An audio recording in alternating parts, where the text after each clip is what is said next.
semuanya. Pagi, Pak. Pak. Sebelum kita lanjut, alhamdulillah ini kita mulai yang berdoa dulu. Silakan untuk berdoa. Ya, silakan lagi. Baik, teman-teman, sebelum kita mulai hari ini dengan kita berdoa, berdoa dan kita berdoa.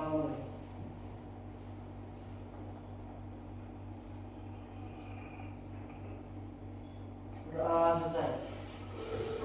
Oke, ini pertemuan kedua kita di mata pelajaran tentang dasar-dasar komputer. Kali ini materinya itu tentang perangkat keras komputer atau biasa disebut hardware dan fungsinya.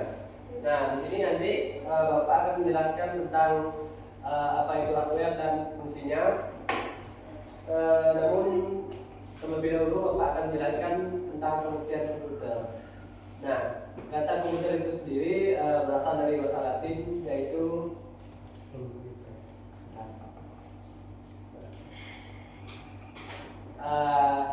tentang pengertian komputer ya. Jadi di sini kata komputer itu berasal dari bahasa Latin yaitu komputer yang berarti menghitung. Nah, secara definisinya itu komputer adalah perangkat elektronik yang bekerja berdasarkan sekumpulan instruksi atau program. Nah, dia itu untuk menerima masukan. Nah, masukan itu biasa disebut sebagai inputnya. Nah, terus untuk mengolah data itu disebut proses, dan menyimpan data itu disebut storage, dan menghasilkan keluaran berupa informasi. Nah, itu juga biasa disebut output. Nah, untuk elemen dari komputer ini sendiri, ini Bapak jelaskan. Komputer ini tidak semerta-merta dia itu bisa kayak handphone ya. Dia itu tidak bisa langsung dipakai gini. Dia itu kan satu kayak handphone misalkan, dia satu perangkat gini, dia langsung bisa bisa langsung dimainkan atau digunakan gitulah. Nah, namun untuk di komputer ini sendiri dia itu terbagi ke 3 elemen agar dia itu bisa jalan. Nah, untuk elemennya itu ada elemen utama, ada hardware, software, dan firmware. Nah, ini adalah tiga elemen utama di komputer agar komputer itu bisa jalan atau bisa kita gunakan. Nah, namun untuk pertemuan kali ini Bapak hanya khusus membahas tentang hardware saja. Kalau untuk bagian software dan firmware mungkin kita bisa bahas minggu depan sama untuk materi selanjutnya. Nah, apa sih definisi dari hardware itu? Nah, karena kita bahas hardware kan. Nah, hardware itu adalah komponen fisik atau yang dapat dilihat dan disentuh. Nah, ini adalah pengertian dari itu hardware.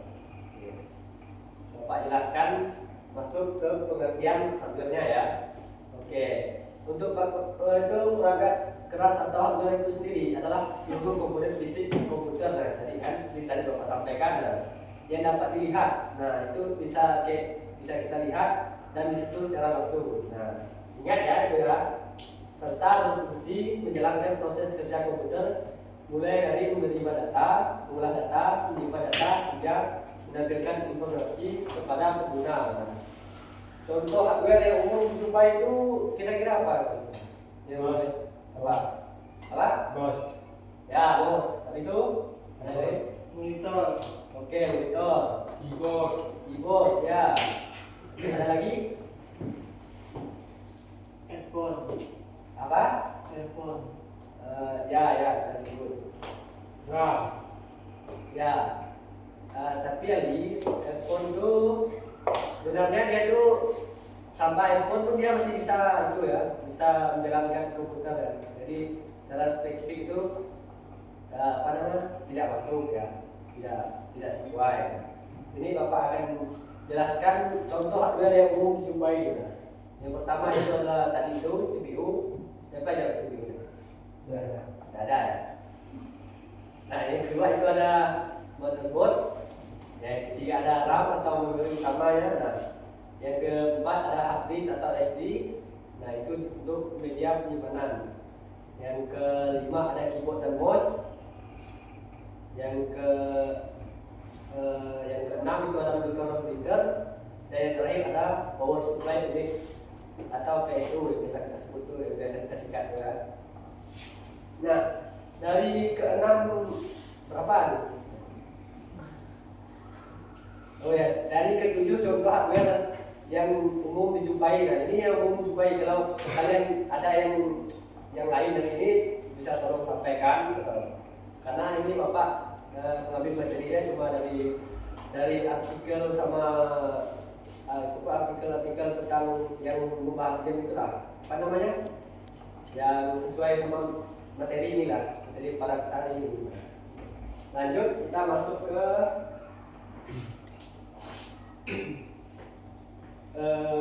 klarifikasi perangkat keras berdasarkan fungsi. Nah, perangkat keras komputer itu dikelompokkan jadi 5 kan ya? Ada 5 kategori fungsional utama. Namun itu ditambahkan satu kategori dukung. Nah, apa itu dukung nanti kita lihat. Nah, yang sering dilewatkan dalam pembahasan namun sangat penting. Nah, teori kategori fungsional utama yang keenam itu itu dia sering dilewatkan namun sangat fungsional. Oke.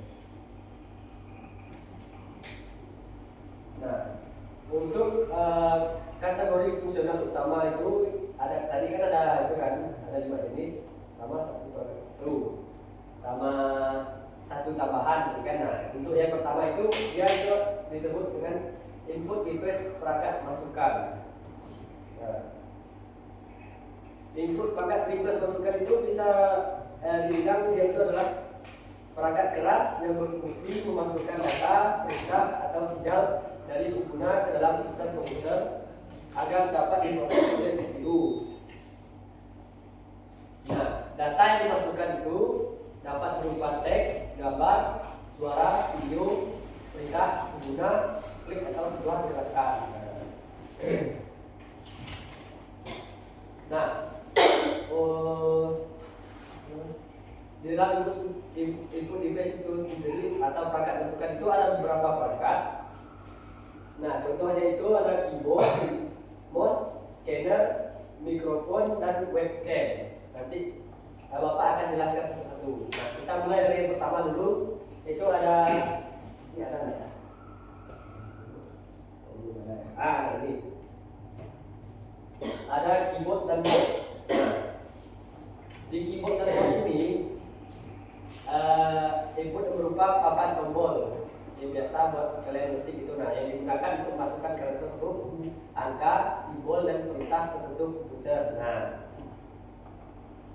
fungsi keyboard antara lain untuk mengetik dokumen, memberikan perintah kepada sistem operasi atau aplikasi, dan menjalankan pintasan atau biasa kita sebut shortcut. Nah, siapa di sini yang biasa menggunakan shortcut di bagian mouse itu? Apa saja shortcut itu? Coba sebutkan. Keyboard Pak. Ya, yang mouse itu biasa. Ya, di Ctrl A untuk memilih semuanya. ya, Ctrl V untuk paste. ya. Ctrl C untuk copy. Nah, Ctrl P untuk print. ya. Lalu Ctrl S untuk save. Ctrl Z untuk Undo. Ctrl Y untuk Next. no. Ctrl Y setelah kita unduh mengembalikan lagi. Nah, itu. Nah, Ya, benar. Untuk kali ini itu benar. Coba berikan tepuk tangan dulu sebagai apresiasi buat dia. Nah, sebenarnya untuk shortcut ini sebenarnya masih banyak lagi. Namun tidak mungkin Bapak masukkan di sini semua karena itu sangat banyak. Mungkin kalau Bapak masukkan nanti itu ya bisa jadi pembahasan kita semua hari ini nanti. Nah, kita lanjut ke yang kedua itu mouse. Nah, mouse adalah perangkat input yang digunakan untuk menjadikan petunjuk atau biasa kita sebut tuh kursor kan yang ada muncul di layar monitor tuh. Nah, sehingga pengguna dapat memilih membuka atau menggeser objek akan buka atau garis. Nah, fungsinya itu tombol kiri ya. Klik kiri, kita klik dapat mengeksekusi objek atau perintah. Nah, untuk tombol kanan itu membuka menu kursor, membuka menu konteks, nah, atau menu pilihan tambahan. Nah, sedangkan untuk scroll wheel itu, nah dia itu untuk mengulik tampilan halaman ke atas atau ke bawah sesuai perintah kita mau. Nah, lanjut itu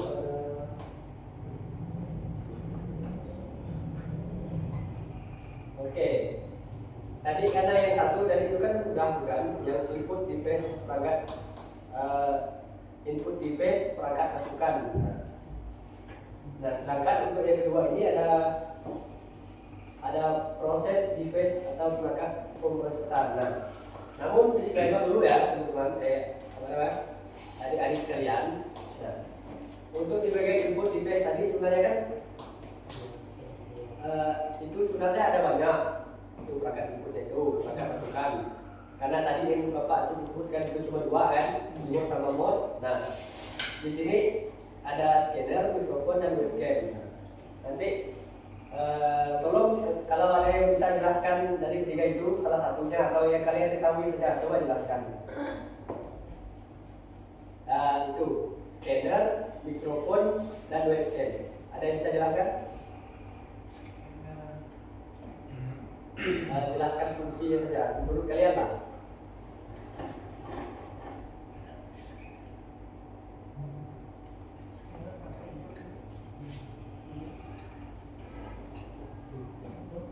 Tidak ada yang tahu ya, oke. Oke, jadi Bapak akan jelaskan untuk yang ketiga tadi kan ada scanner. Apa sih fungsi scanner itu? Nah, scanner adalah alat input yang mengubah dokumen atau gambar fisik menjadi data digital melalui proses pemindaian scanning. Fungsinya itu meliputi digitalis dokumen, pembacaan gambar, dan pembuatan arsip digital. Simpelnya gini lah, kalian pernah pakai kris kan? Ya. Nah, sebenarnya kris itu kan tampilnya sederhana kan? Ya. Tapi sebenarnya di dalam gambar kris itu sebenarnya itu dia sudah masuk ke apa ya? Kayak ibarat dia sudah otomatis lah data itu. Apa ya? Dari program scan yang kita gunakan itu, dia ini dah tahu kalau ini akan arahnya kemana. Nah, itu lah. Misalnya kan, mungkin kalian pernah nggak buat prank lucu gitu kan? Dari misalnya kalian masukkan situ link ada video lucu kan? Habis itu linknya itu kalian buat ke kris. Jadi pas orang nge-scan itu kan dia langsung ke apa namanya? Ke video itulah, dia lucu itu misalnya. Nah gitulah konsepnya kira-kira. Nah lanjut untuk mikrofon.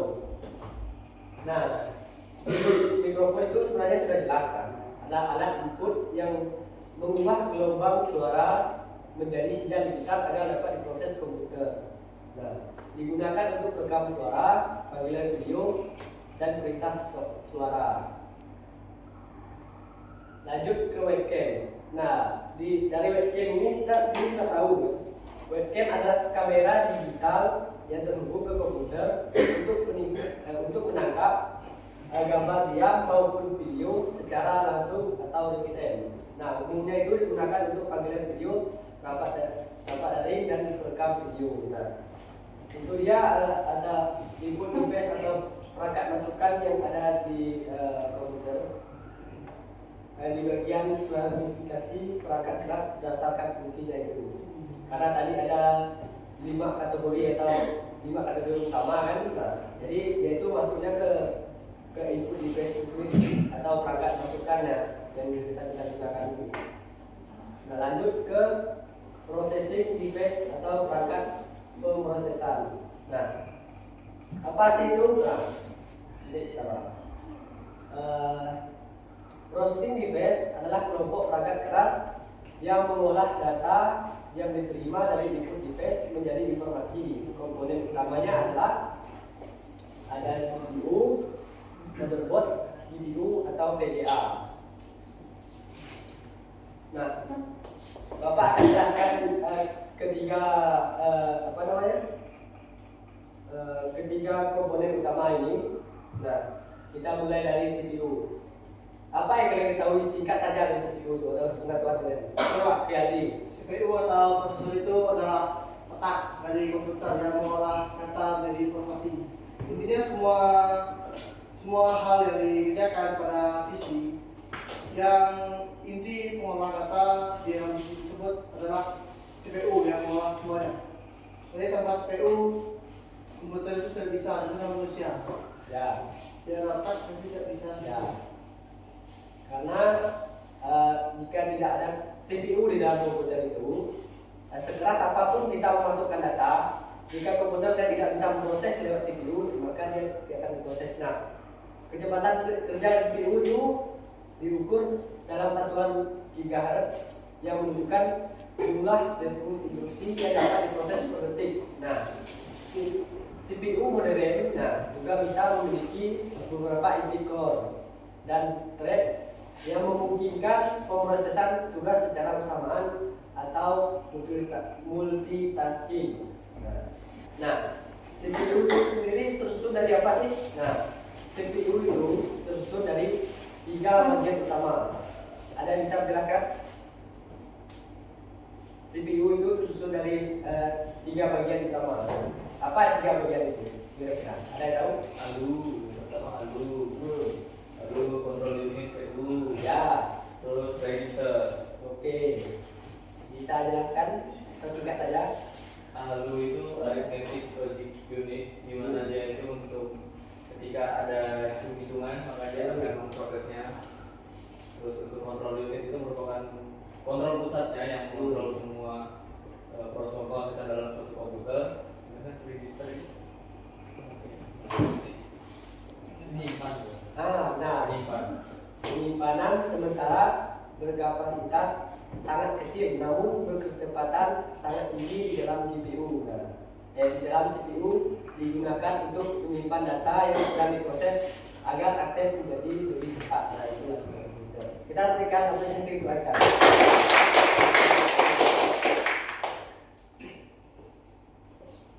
Nah, ada catatan penting nih tentang 3 bagian itu. Nah, selain ketiga bagian tersebut, nah CPU modern itu juga memiliki cache memori L1, L2, L3 yang berfungsi sebagai penyimpanan sementara berkecepatan tinggi antara register dan RAM sehingga mempercepat akses data yang sering digunakan. Jadi bisa kita simpulkan kalau ya perkembangan teknologi itu semakin cepat, di mana dari materi ini penjelasan tentang CPU ini dia sudah membuktikan kalau CPU modern itu bisa dibilang dia itu bisa lebih cepat lagi dan bisa lebih bagus. Kemudian untuk kedepannya yang kita tidak tahu mungkin bisa lebih bagus lagi.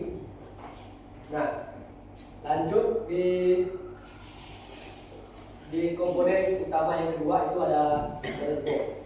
Apa sih motherboard itu setahu kalian? Yang dimana semua komponen komputer itu dipasang di wadah tersebut. Wadah semua komponen. Nah, wadah semua komponen yang dipasang itu tadi itu saling terhubung seperti CPU tadi. Nah, di bagian motherboard itu kan tali tadi itu apa tadi? Seluruh komponen yang terpasang. Nah, itu saling terhubung mereka tadi. Saling terhubung seperti CPU tadi kan.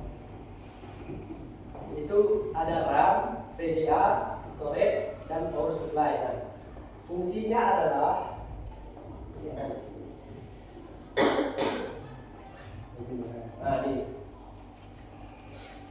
fungsinya adalah menyediakan jalur komunikasi atau message bus antar komponen agar data dapat mengalir dengan benar.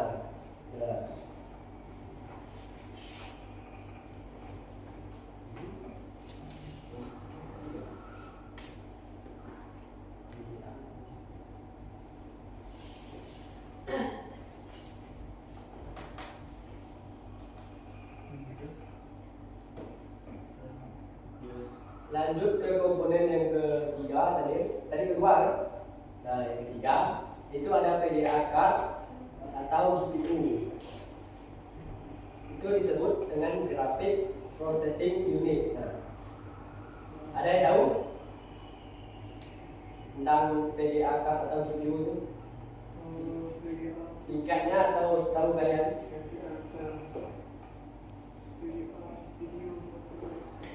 Oke, PDA kartu yang secara teknis lebih tepat disebut kartu grafis atau GPU. Nah, adalah komponen yang bertugas mengolah dan mengambil data visual, gambar, video, animasi 3D lah ke monitor. Jadi tugas PDA itu ya menyalurkan layarnya itu. Nah, jadi dengan layar itu ya adalah komputer gitu. Maksudnya tidak mungkin kan dari kedua komponen tadi yang cuma CPU sama motherboard, tapi ada layarnya. Apa yang mau kita coba kita bayangkan, kita memproses sesuatu tanpa ada layar. Apa itu kita prosesnya? Nah, makanya disebut dari ketiga ini disebut komponen utama. Nah,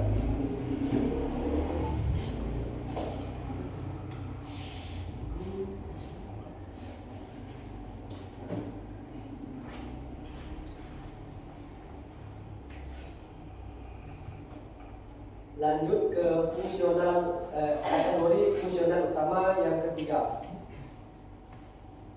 Itu ada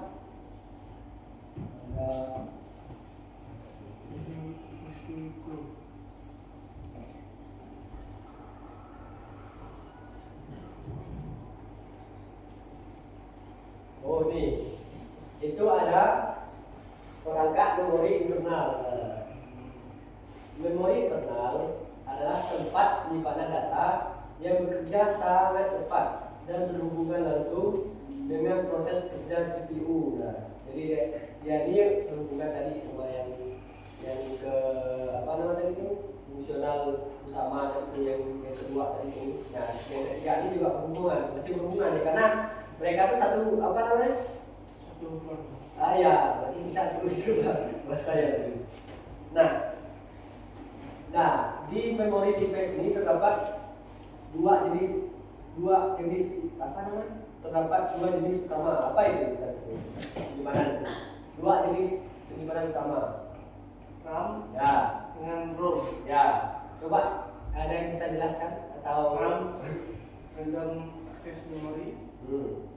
Kegunaannya untuk menyimpan data sementara. Kalau untuk ROM random read only memory itu hanya untuk melihat dan membaca apa yang ditampilkan di monitor. Oke, benar. Namun di sini Bapak akan jelaskan ada 4 aspek utama dari kedua jenis penyimpanan ini. Nah, itu aspek pertama itu ada sifat dasar. Sifat dasar RAM itu adalah sementara, sama kayak yang kita lihat tadi. Oh ya, silakan. Jadi kan aspek pertama itu adalah sifat dasar. Nah, sifat dasar RAM itu seperti apa? Yaitu adalah cuma sementara, hilang saat komputer dimatikan. Ibaratnya kita buka teks aplikasi kan. Misal kita buka file manager, dia itu sudah tersimpan di layar kan, di layar utama. Namun pas kita matikan, dia pasti keluar kan. Nah, itulah disebut sementara. Sedangkan untuk ROM itu sifat datanya itu tetap dan tidak hilang saat daya dimatikan. Nah, itulah sifat data dari RAM dan ROM. Nah, lanjut ke aspek yang kedua, itu adalah fungsi utama. Apa sih fungsi utama dari kedua penyimpanan ini? Nah, untuk fungsi utama dari RAM itu ada menyimpan data atau program yang sedang aktif dijalankan. Sama kayak yang tadi itu. Di bagian RAM ini dia akan menyimpan kalau dia masih digunakan dalam data itu kan. Nah, karena tadi kan sifat datanya kan bilang kalau RAM ini kalau kita matikan daya, dia akan terhapus. Jadi pas kita gunakan itu datanya itu masih simpan. Kecuali kalau kita matikan tadi seperti yang tadi kan sudah dijelaskan. Nah, sedangkan untuk ROM, ROM itu menyimpan firmware dasar, itu bisa disebut BIOS atau UEFI. Nah, untuk proses booting.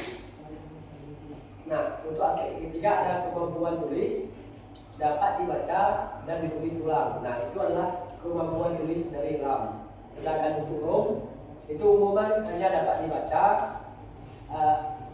sulit atau tidak dapat diubah pengguna.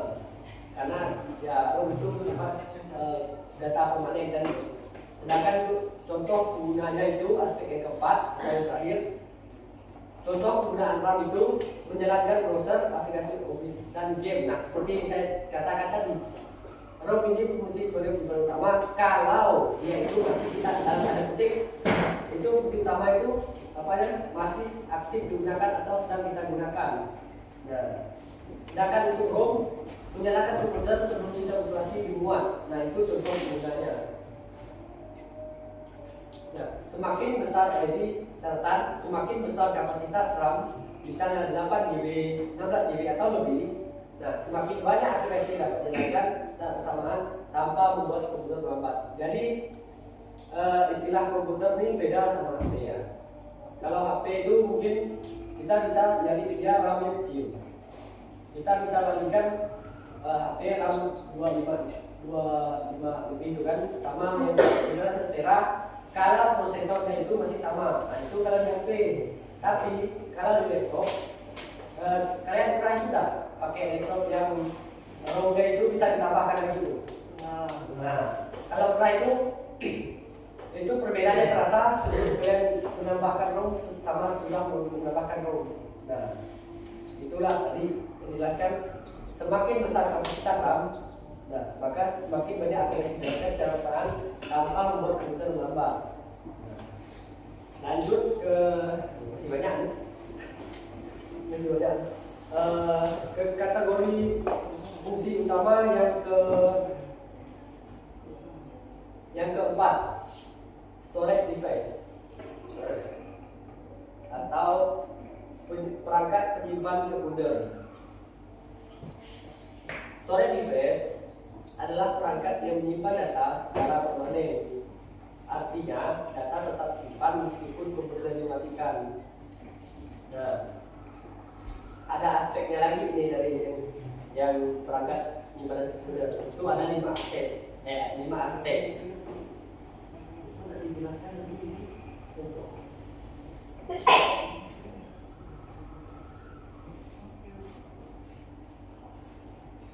Nah, di storage device ini atau perangkat penyimpanan sekunder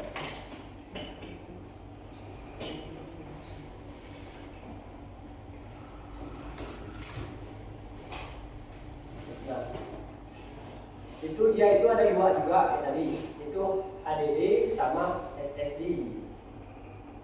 Nah, untuk aspek yang pertama itu ada teknologi. Untuk aspek teknologi HDD itu ringan magnetik yang berputar atau mekanis.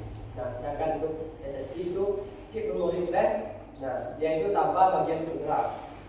Sedangkan untuk kecepatan itu HDD itu dia itu lebih lambat, sedangkan SSD dia itu bisa lebih cepat. Nah, aspek ketiga ada ketahanan. HDD lebih rentan terhadap guncangan fisik. Nah, sedangkan untuk SSD lebih tahan guncangan. Nah, sedangkan untuk yang keempat, harga per GB dia itu bisa, kalau untuk HDD bisa lebih murah, sedangkan SSD bisa lebih mahal. Meski sedikit terjangkau. Karena kita nengok aspek tadi kan dari SSD kan, dia itu jauh lebih cepat, lebih tahan guncangan. Nah, maka itu bisa disebut meski semakin terjangkau, yaitu masih mahal. Sedangkan untuk aspek yang kelima itu kapasitas umum.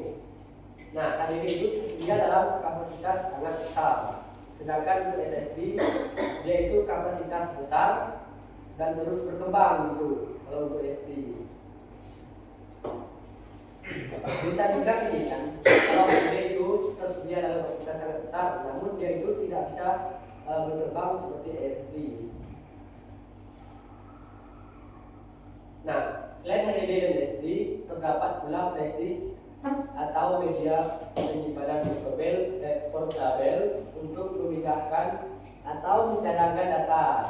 Nah, ada juga kartu memori serta layanan penyimpanan awal atau cloud storage yang kini banyak digunakan sebagai pelengkap benda fisik. Nah, yang kelima output device atau perangkat keluaran. Nah, output device ini terdiri dari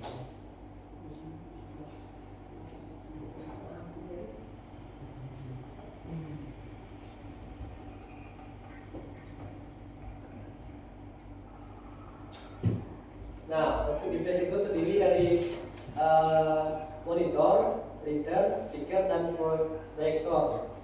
Nah, monitor itu ya kita harus tahu lah monitor apa, yaitu untuk menampilkan informasi visual berupa teks, gambar, dan video jenis pada monitor yang umum. Nah, yang umum digunakan itu biasanya LCD, LED, dan LED dengan kualitas gambar yang juga dibantu oleh resolusi layar. Sedangkan yang kedua itu ada printer. Nah, gunanya printer itu mencetak dokumen digital sebagai menjadi bentuk fisik di atas kertas. Nah, jenis yang umum digunakan itu adalah printer inkjet. Sedangkan untuk output yang ketiga itu ada speaker. Nah, karena kalau tadi ada apa namanya tadi itu? Ada mikrofon, nah tentu saja ada speaker. Speaker itu mengubah sinyal digital yang tadi diterima lewat mikrofon menjadi suara yang dapat didengar dan digunakan untuk audio, musik, dan video. Sedangkan untuk proyektor itu menampilkan tampilan layar komputer ke bidang yang besar, umumnya digunakan untuk presentasi pembelajaran di kelas dan sebidang seperti kita gunakan sekarang ini. Ini bisa disebut proyektor nggak kira-kira? Apa? Tidak. Layar ini bisa disebut proyektor nggak kira-kira? Proyektor tidak, monitor bisa. Oke. Masuk kan? Nah, kita lanjut ke fungsional yang keenam yang tadi yang tambahan ini kan, karena tadi ada 5 fungsional utama, sedangkan 1 tambahan. Nah, jadi kita bahas di yang 1 tambahan ini atau yang keenam, communication device atau perangkat komunikasi atau jaringan. Nah, ada beberapa jenis dari perangkat jaringan. Bapak jelaskan dulu sebentar. Perangkat komunikasi memungkinkan komputer terhubung dengan komputer lain atau dengan internet. Yaitu ya spesifiknya jika ada internet yaitu masih bisa terhubung. Nah, untuk jenis-jenisnya itu ada network card atau LAN card, yang kedua ada USB adapter, yang ketiga ada modem dan Bluetooth adapter.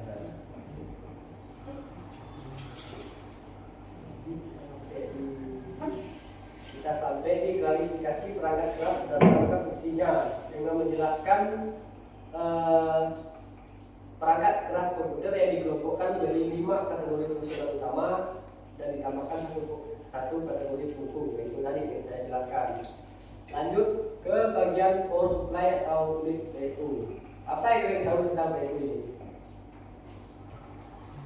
PSU dikatakan yaitu menghubungkan daya power utama agar PC tersebut dapat dialiri listrik. Oke. Tapi untuk menghubungkan dia listrik dia menggunakan kabel power. Ya. Ya, benar. Nah, PSU itu Bapak jelaskan saja. Sering disebut sebagai komponen yang terhubung ke motherboard. Namun jarang menjelaskan fungsinya secara khusus. Nah, PSU adalah perangkat keras yang berfungsi mengubah arus listrik. Nah, dari sumber daya atau kontak menjadi arus dengan tegangan yang sesuai untuk dialirkan ke seluruh komponen komputer seperti motherboard, CPU, storage, dan kipas angin. Bentar, berikan dia teman-teman.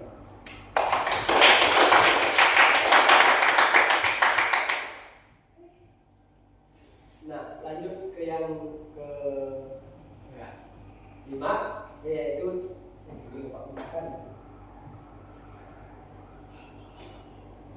PSU adalah mengubah listrik menjadi daya stabil dan mengalirkan energi ke seluruh komponen komputer. Benar. Lanjut yang ke-5 adalah cara kerja sistem komputer atau siklus IPOS. Nah, secara umum cara kerja komputer mengikuti sirkuit OPOS, proses, output, storage. Nah, perlu diluruskan bahwa storage tidak selalu terjadi setelah output. Penyimpanan data dapat berlangsung kapan saja. Nah, selama proses berjalan. Nah, misalnya itu data disimpan sementara di RAM selama diproses. Nah, maupun setelah hasil akhir di storage disimpan kemudian di hard disk atau SSD. Nah, sekarang untuk inputnya itu pengguna Bapak jelaskan itunya apa namanya cara kerja komputernya itu mengikuti siklus. Nah, karena tadi ada pertama ada input. Nah, pertama dia itu pengguna memasukkan data, misalnya mengetik menggunakan keyboard atau klik menggunakan mouse. Nah, lanjut ke dia akan memproses ke proses. Yang kedua, CPU menerima data dari input device, kemudian mengolahnya dengan bantuan RAM sebagai tempat penyimpanan sementara selama proses berlangsung. Nah, yang ketiga, output. Hasil pengolahan data ditampilkan kepada pengguna melalui perangkat pengeluaran, misalnya monitor atau speaker. Setelah data itu dikeluarkan, dia itu akan masuk ke storage atau yang terakhir itu data maupun hasil akhir dapat disimpan secara permanen ke media penyimpanan seperti hard disk atau SSD agar dapat diakses kembali kemudian hari. Nah, seperti kalian nge-save project kalian tuh, nah dia kan langsung save. Lanjut kalian bisa buka lagi dengan metode tadi. Nah, kita lanjut ke pembahasan yang terakhir. Itu ada apa? Contoh permasalahan hardware dan solusinya. Oke. Kita di sini ada 3 contoh. Oke. Yang pertama ada komputer lambat. Itu dikarenakan apa? Kira-kira. RAM-nya mampu. Oke. Lalu itu PSU-nya bisa jadi kabelnya putus, tidak dicolok kan. oke. Listrik mati Apa? mati. Oke. Tapi yang di listrik mati yang mungkin komputer itu bisa nyala, jadi otomatis itu komputer itu bukan lambat, tapi tidak bisa digunakan. Jadi ya. Untuk solusi masalah itu kapasitas RAM kecil, menambah atau upgrade kapasitas RAM itu jika kalian bisa upgrade RAM. Nah, yang kedua itu menghapus file tidak diperlukan. Nah, ya secara jelas karena kalau ini kita penuh ya harus kita hapus. Ya. Oke. Sebenarnya penyebabnya adalah tadi itu seperti terlalu banyak aplikasi yang dalam bersamaan. Ya itu solusinya yang untuk aplikasi yang tidak digunakan. Oke, lanjut ke masalah yang kedua. Itu adalah komputer tidak menyala. Nah, penyebabnya itu karena apa? Rusak Pak. Komputer tidak menyala itu penyebabnya apa? Rusak. Oke, rusak. Apa kira-kira? Itu Bentar dulu lagi. Kita berikan jawaban detail. Kalau kita tahu komputer itu rusak, berarti otomatis untuk apa kita belajar? ya. Nah, secara kita itu permasalahan itu contoh permasalahan bakat keras kan? Berarti itu dia tuh secara otomatis itu kayak apa ya? Yang mengalami kerusakan tadi kita lanjut ini apa? Ya, oke.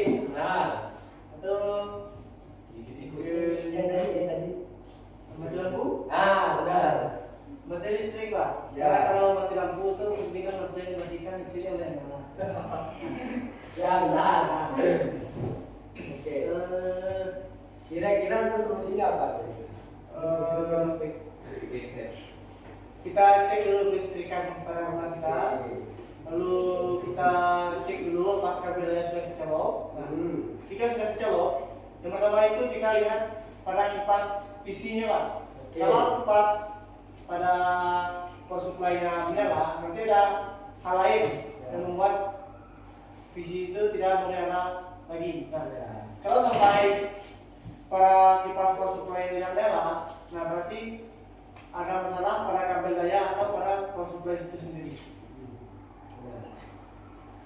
Berikan aplaus buat Ali.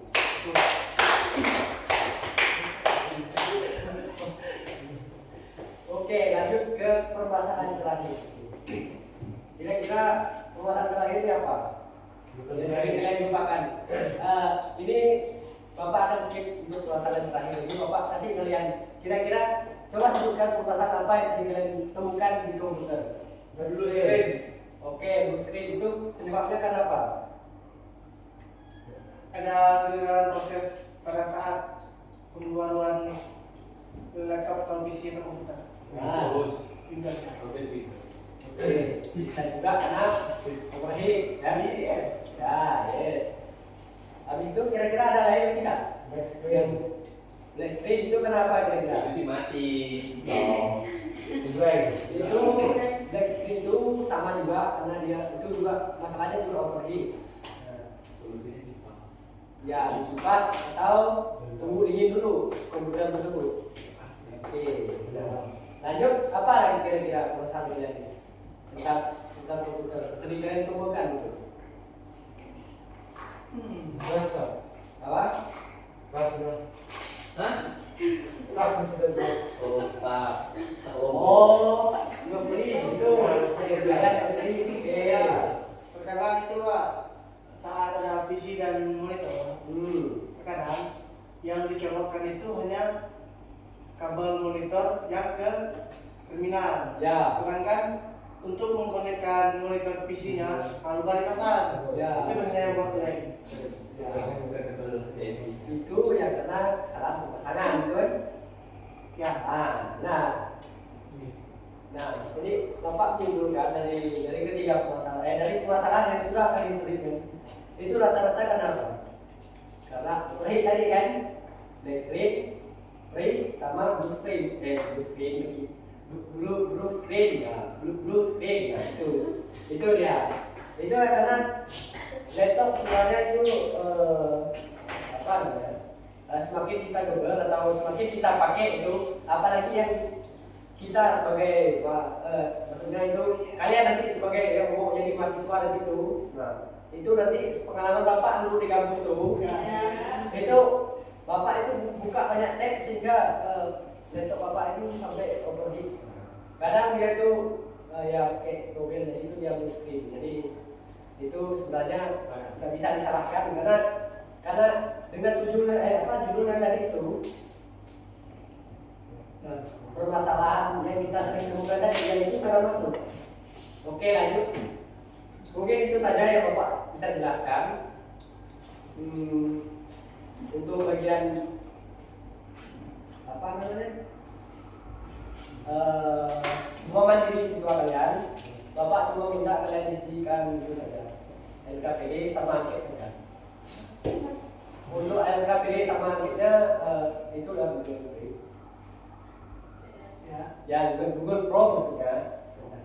Itu karena Bapak sudah sharekan dari malam dulu. Di grup kelas kita kan. Sudah kan? Ya. Itu bisa kalian isi dulu. Ya. Nah, Berarti mau kafe Pak? oh silahkan. Pak. Videonya tadi saya juga kadang nggak tahu buat. Oke, silahkan dikerjakan. Untuk bagian dari KPD sama kerja. Dulu Bapak tutup dengan kesimpulan. Oke, sudah semua? Sudah, oke. Pertemuan kita hari ini untuk kesimpulan itu adalah perangkat keras atau hardware merupakan komponen fisik yang menjalankan proses kerja komputer, namun hanya dapat berfungsi bila didukung oleh software instruksi dan firmware atau pengguna itu. Nah, setiap kelompok hardware itu memiliki peran spesifik dan siklus kerja komputer. Itu ada input, ada processing device, memory device, storage device, output device, communication device, dan power supply unit yang menyediakan daya listrik bagi seluruh komponennya. Nah, seluruh komponen tersebut harus bekerja sama secara terintegritas agar komponen dapat berjalan dengan baik dan optimal. Oke, sekian materi kita pada pertemuan kali ini. Apakah ada pertanyaan jika ada kurang jelas? Oke, tidak ada, kita tutup pertemuan kita pada hari ini. Untuk minggu depan Bapak akan menjelaskan tentang tentang software. Kita lanjut dari software minggu depan. Oke, sebelum kita pulang, mari silakan kita tutup pertemuan kita kali ini dengan doa. Silakan. Yang mungkin doa tadi silakan untuk doa. Sekali. Oke, silakan lagi. Teman-teman, sebelum kita pulang dan bagi kita hari ini, mari kita berdoa menurut agama dan mari kita masing-masing berdoa menurut doa selesai. Oke, terima kasih untuk kebersamaan kita yang sangat yang sangat wah sekali hari ini. Untuk minggu depan Bapak akan siapkan materi berikutnya. Silakan kalian dari tahu dulu tentang software itu atau kalian pelajari sedikit-sedikit lah. Nah, silakan pelajari sedikit-sedikit dan sekian ketemu kita hari ini. Sekian terima kasih. Terima kasih.